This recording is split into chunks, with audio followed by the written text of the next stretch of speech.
Hello students, today we'll be understanding about the Ganga River System. Rather than starting in a regular way from the map, I thought let us first understand the river system of Ganga and then we will go to the map. So, the Ganga River, one of the most sacred river in the world, is in India, and this Ganga River is formed by the confluence of two rivers. These are Bhagirathi and Alaknanda. They both meet at Devprayag, and from here the river Ganga gets its name. Now, Bhagirathi river starts from the Gangotri glacier and the Alaknanda river starts from the Satopanth glacier. Now, these two rivers, as they move down southwards, now this region is in the Himalayas, right? So this Ganga river, as it flows through this mountainous region, reaches Haridwar, and from here it enters the plain. What is this region? Haridwar, where it enters the plain. From here, it moves down south and then towards the southeast portion, right? And move towards the east direction. Before moving further, let us understand the Ganga's tributaries.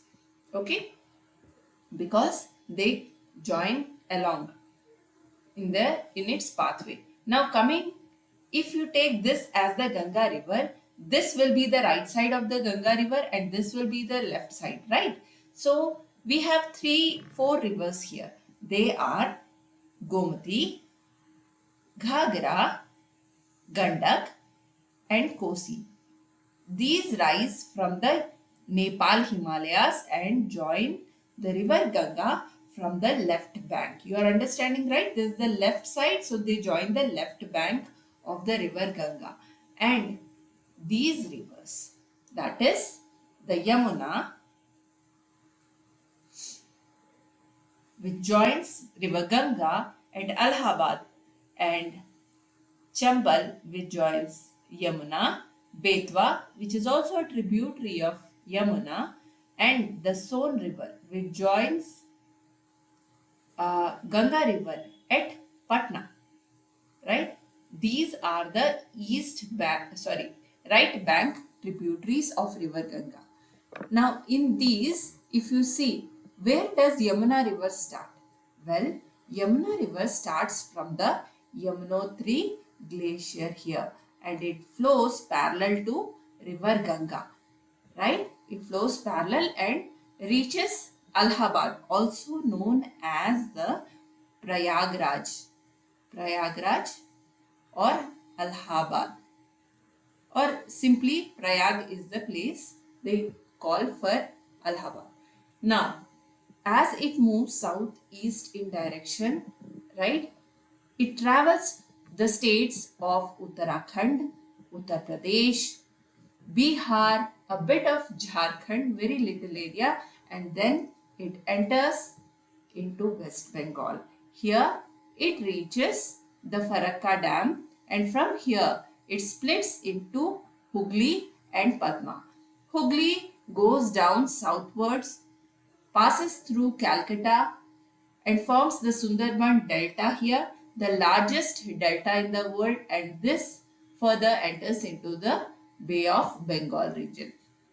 Whereas the Padma River enters into Bangladesh, right? After entering the Bangladesh, it is known as Padma, and here this Padma River is joined by Brahmaputra River, and this Brahmaputra River comes from Assam, Arunachal Pradesh, and actually it begins from uh, Tibet region, right?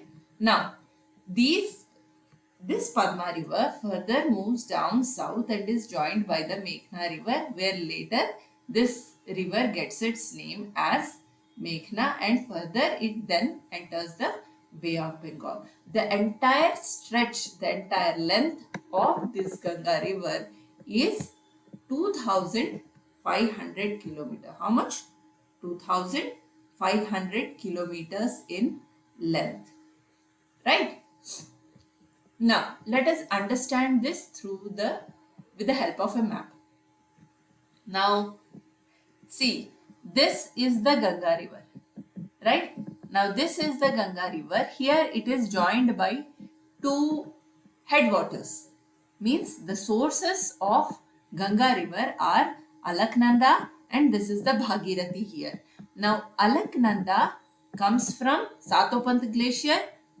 Bhagirathi starts from Gangotri Glacier and Yamuna River starts from the Yamunotri Glacier and it runs parallel to the Ganga River and meets Ganga at Allahabad or Prayag. Now the tributaries of this Ganga River are Gomati, Ghagra, Gandak, Kosi, right? From the left, you can say these are the Himalayan rivers.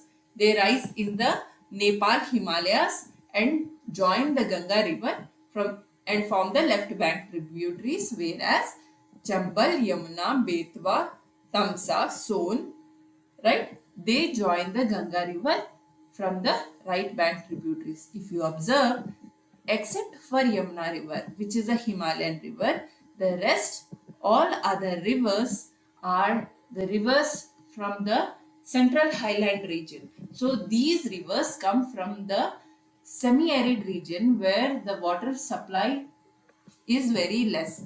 So the source of water in these rivers is comparatively less, whereas Yamuna, Gomti, Ghagra, Gandak, Kosi, since these are the Himalayan or the perennial sources of rivers, the flow of rivers is continuous in this river.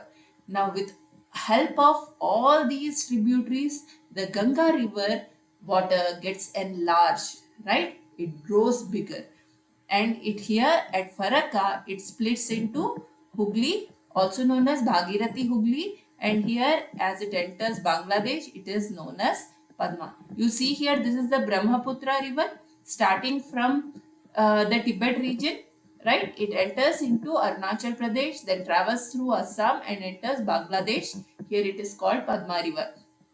Then the Meghna river joins this Padma river, right? And this river is then called Meghna and it then enters the Bay of Bengal.